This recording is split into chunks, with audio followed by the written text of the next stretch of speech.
Baie welkom by nog 'n saamlees video uit 1 Korintiërs 6. Ons kom nou by vers 18 tot 20 met die gedagte hier dat my liggaam 'n tempel van die Heilige Gees is. Vlug weg van seksuele losbandigheid. Elke sonde wat 'n mens doen, is buite sy liggaam. Maar iemand wat seksueel losbandig optree, sondig teen sy eie liggaam. Of weet julle nie dat julle liggaam, wat julle van God ontvang het, 'n tempel is van die Heilige Gees in julle, en dat julle nie aan julle self behoort nie? Want julle is duur gekoop. Verheerlik God dan met julle liggaam. Die oorspronklike taal help ons om raak te sien dat Paulus die opdrag hier gee om 'n gewoonte daarvan te maak om weg te vlug van seksuele losbandigheid. Dis die implikasie van die opdrag se vorm in sy oorspronklike weergawe hier.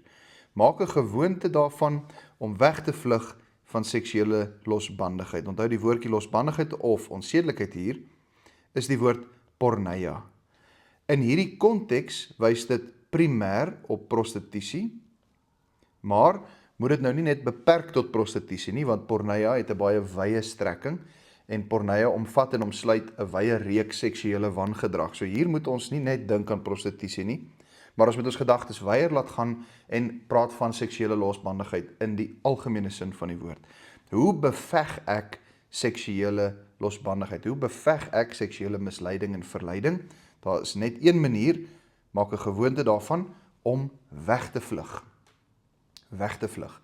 Van alle sondes is die seksuele sondes nie 'n sonde wat ons moet probeer teenstaan nie. Kom ek verduidelik 'n bietjie beter wat ek bedoel. Die apostel Paulus sê nie, maak 'n gewoonte daarvan om te stoei, te worstel, teenkanting te bied teen seksuele losbandigheid nie. Hy sê nie dit nie. Hy sê vlug weg. Maak spore, maak dat jy uit die pad uitkom, maak dat jy wegkom. Maak 'n gewoonte daarvan om weg te kom van seksuele verleiding. Kom uit hierdie situasie uit, kom weg van hierdie omstandighede af, sit af die rekenaar, sit weg die telefoon, kom weg van daardie vriende, vlug. Maak dat jy wegkom. En ek dink die rede waarom die apostel Paulus sê ons moet vlug vir hierdie sonde, is omdat hierdie sonde eenvoudig te sterk is vir ons om in ons menslike liggaamlike krag teen te staan. Daarmee sê ek nie dat ander sondes maklik oorkombaar is nie, maar daar is tog iets anders aan seksuele sondes.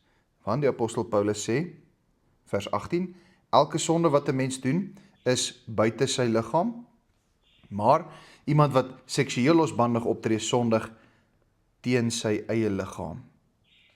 Dit kan wees dat die Korintiërs 'n gesegde gehad het waar hulle sê, sonde het niks met die liggaam te doen nie, dit is buite die liggaam.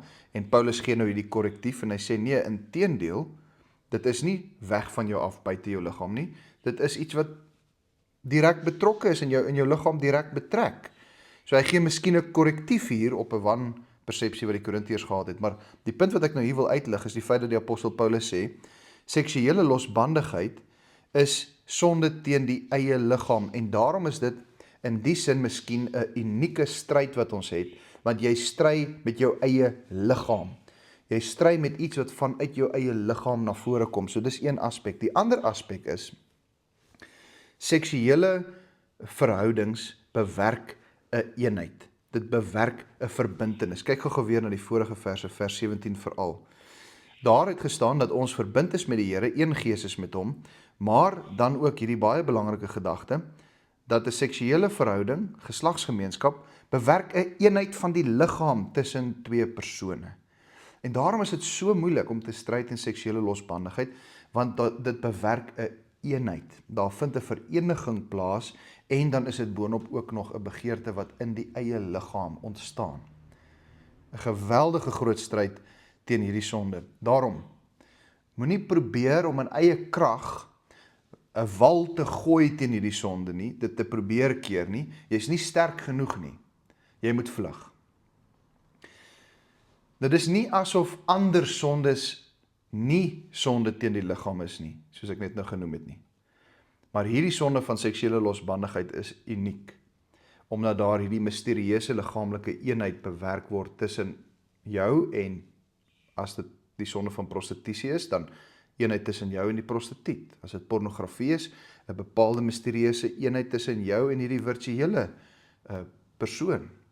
En daarom moet ons vlug van onsedelikheid, want die gevaar bestaan dat ons onsself onder ander heerskappy gaan plaas en onsself verbind aan iets of iemand wat nie God is nie en wat nie van God afkom nie.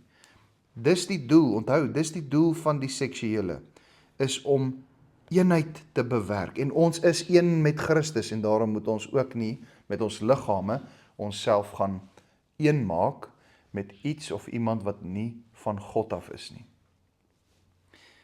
Kom ons hou dit tot sover by vers 18. Nou moet ons vers 19 en vers 20 eintlik saam lees, om hier 3 baie besonderse waarhede raak te sien met betrekking tot die liggaam. In hierdie verse gaan dit spesifiek ook oor ons siening van die liggaam. Het jy 'n baie hoë siening van die liggaam, of het jy 'n baie lae siening van die liggaam? Ons het in vorige verse gesien, Christene wat getrou is aan wat die Here in sy woord openbaar, het 'n baie hoë siening van die liggaam. Ons het die hoogste siening van die liggaam, hoër as enige ander afgodsdienst daar buite, want ons beskou die liggaam as iets wat van God afkom.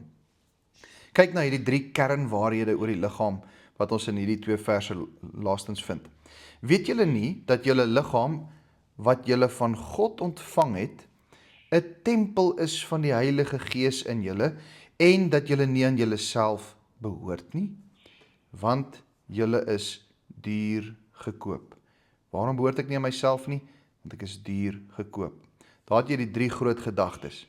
My liggaam is van God ontvang, my liggaam is tempel van die Heilige Gees, my liggaam, ek as wese, ek as mens behoort nie aan myself nie, my liggaam behoort aan myself nie, ek is duur gekoop. Paulus sê hierdie dinge om die punt by sy lesers tuis te bring, dat ons liggame nie iets is wat jy maar net kan gebruik en daarmee kan maak soos jy goed dink nie. God het my liggaam aan mekaar geweef.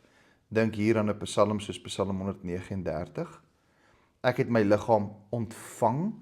So ek as mens, ek word nie toegesluit, gevange gehou in my liggaam nie, maar ek is 'n wese wat beliggaam is. So my liggaam is nie net 'n aspek van wie ek is nie, dit is absoluut deel van my wese. En die Here het vir my 'n liggaam gegee en ek het daai liggaam ontvang. Dis 'n geskenk van God af. Meer nog, vir die Christen is die Gees gegee, sodat my liggaam nou 'n tempel is van die Heilige Gees. Wat 'n besonderse groot gedagte is hierdie nie. Hierdie tempel waarin die Heilige Gees woon, is 'n tempel wat nie geskend mag word nie. Is 'n tempel wat nie verbind mag word met enigiets wat onheilig is nie.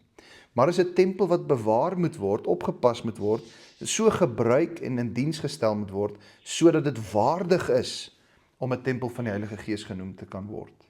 So die Gees maak my liggaam 'n tempel van God, 'n tempel van die Heilige Gees, en ek moet nou ook met daardie besef leef.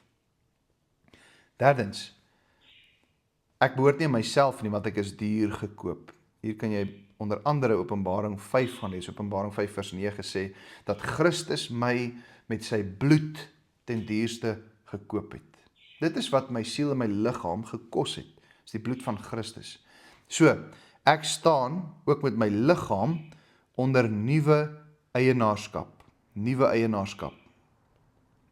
Ek kan nie sê en net doen wat ek wil met my liggaam nie. Ek behoort nie aan myself nie. Ek behoort nie aan hierdie wêreld nie. Ek behoort nie aan die duiwel nie. Ek behoort na siel en liggaam aan Christus alleen.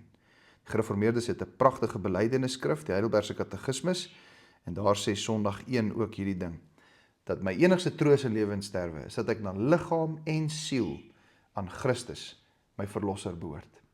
Wat is die logiese gevolg van dit alles nou uiteindelik?